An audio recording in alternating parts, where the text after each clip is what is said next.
Welcome back to Last Month This Happened, a series that I've neglected for over a year now, but I'm bringing it back because I have nothing else to do today, to be honest. Objection, Your Honor. Hearsay. The Johnny Depp Amber Heard trial is probably the most talked about thing over the past month, and to be honest with you, I have no idea what's going on with it. All I can really seem to gather is that Johnny good and Amber bad, and for good reason. Justice for my boy Johnny. Now, I'm not going to sit here and pretend like I've watched a second of this court case, because now I know this may ruffle a few feathers. I would literally rather be doing anything else. I've had friends of mine come up to me and go, "Oh, George, have you been watching that trial, the Johnny Depp trial?" Oh, what, you mean the 8-hour-long live streams from a courtroom every day? Yeah, mate, I fucking love it. Set my alarms for it every morning. Sometimes I can't sleep at night because I'm so excited for the cross-examinations the next day. It's like Christmas to me. I'm taking the piss a bit, obviously, but I understand why some people are taking an interest in this. Like, it's an incredibly high-profile and public case, and everyone has a lot of strong opinions about it. I get it. But I don't think any of us could deny this case has brought some absolute fucking freaks out of the works. My dog stepped on a bee.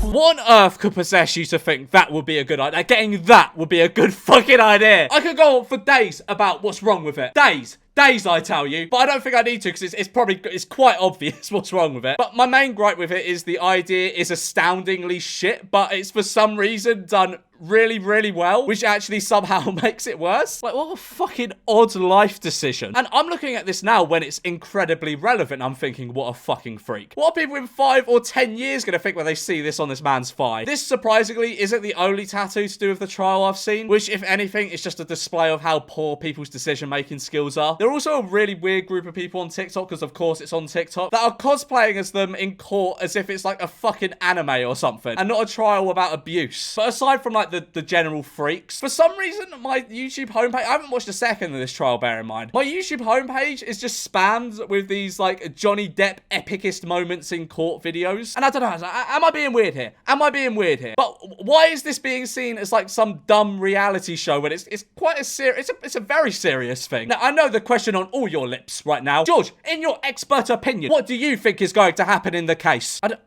I don't fucking know. I haven't got a legal background of any kind. Anyone that claims to know how this is going to pan out, or if they're predicting how this is going to come out, unless they're some sort of professional in this field, they're bullshitting. They have no idea what the fuck's going to happen. Binley Mega Chippy, the best chippy on earth. It's a shame Margaret Thatcher never got to go to the Mega Chippy. She would have loved a Mega Chippy. Binley Mega Chippy. Binley Mega Chippy is my favourite thing to happen this last month. For absolutely no reason at all. This random chippy near Coventry has become the most famous place in the country. Fuck off Big Ben. Fuck off Houses of Parliament. There's a new sheriff in this town, and his name is Binley Mega Chippy. I'd assume the reason it's kind of rose to fame is because it's decided to adopt the title of a Mega Chippy, despite not being particularly mega in my opinion. There's like no sitting or anything. It's more just like a chippy bar type thing. Now, if you're English and you use TikTok, I'm sure you'll relate to me here when I say I have not been able to escape this fucking place. TikToks about the fucking Binley Mega Chippy will not leave my For You page. Top 3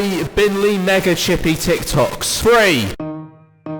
Binley Mega Chippy, Binley Mega Chippy. 2. Come here. Come here. You what? No, you're not. Get that fucking cooker on. 1.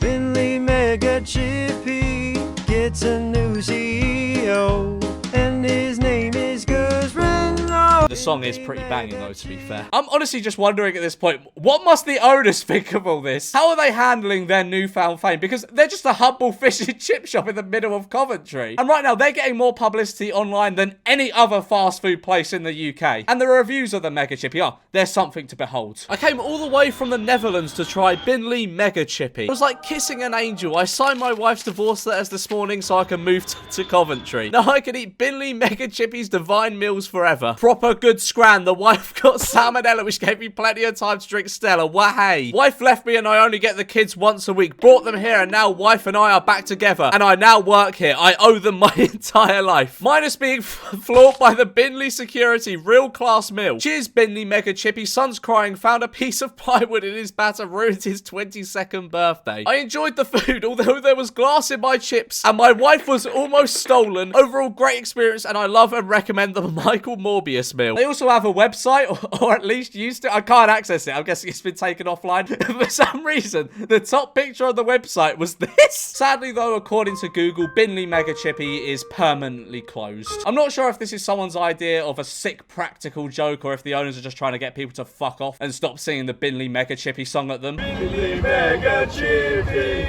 Binley Mega Chippy, Binley Mega Chippy. But if it really is the end of the road for the old BMC, rest in peace, my friends. You will live in our hearts forever.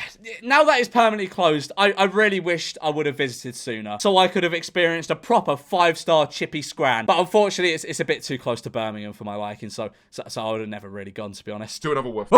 He's There is a man that wants to be a dog, and I don't just mean like some loser furry or like one of them human pups. I mean like this. Man spends £12,480, it's a very specific number, to become a dog and practices rolling, sitting, and paw. And I'm not gonna lie, I'm not gonna beat around the bush. Credit where it's due, it's pretty impressive.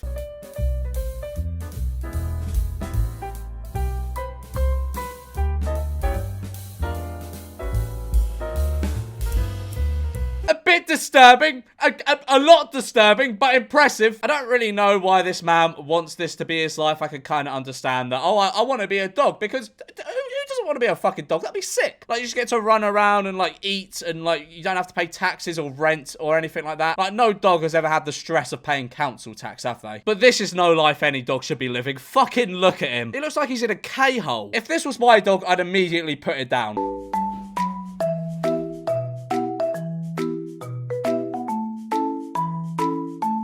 Please fucking never do that again. That was fucking terrifying. I don't know what it was about that. Maybe it's because he took more of a human form there, but that was too much. I didn't like that. Most of the videos on his channel are filmed on handheld cameras, so there's another living, breathing human that knows this man's secret. If I dressed up, no, not even dressed up, but if I became a border collie in my spare time, and another conscious human knew about that, I'd have no option but to imprison them in my loft for the rest of their life. Oh, look at him. He's gonna play with the stuffed animals. Oh, he's so cute. Oh, look at him. Fucking hell.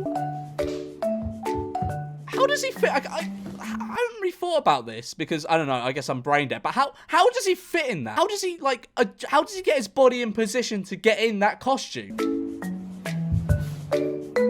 I did not fucking like that. I did not like that at all. But you have to hand it to me. It does look very realistic, and I think that's why I hate it so much. Like, I could see him walking down the street and not really be paying attention, just kind of see him on my peripheral. And unless I actually looked at him, I wouldn't know it was a fully grown man. So if there's any message you can take away from this little segment, it's stay alert, stay vigilant. You could be walking down the street and go and say hi to what you think is a nice dog. You can go and stroke it, you give it a belly rub, and then all of a sudden, BAM! You're not stroking a dog anymore. You're groping a 40-year-old man. Or you could be at Battersea Dogs Home to pick up a new best friend. By chance, you forget your glasses, so you're a little bit visually impaired. And by the time you get home with him, you realise you haven't actually picked up 2-year-old Snowball the Husky, but instead 46-year-old Gary from Sunderland. Right, anyway, guys, we're going to leave it there for today's video. I hope you did enjoy. If you did, be sure to leave a like and subscribe if you're new. All right, in a bit.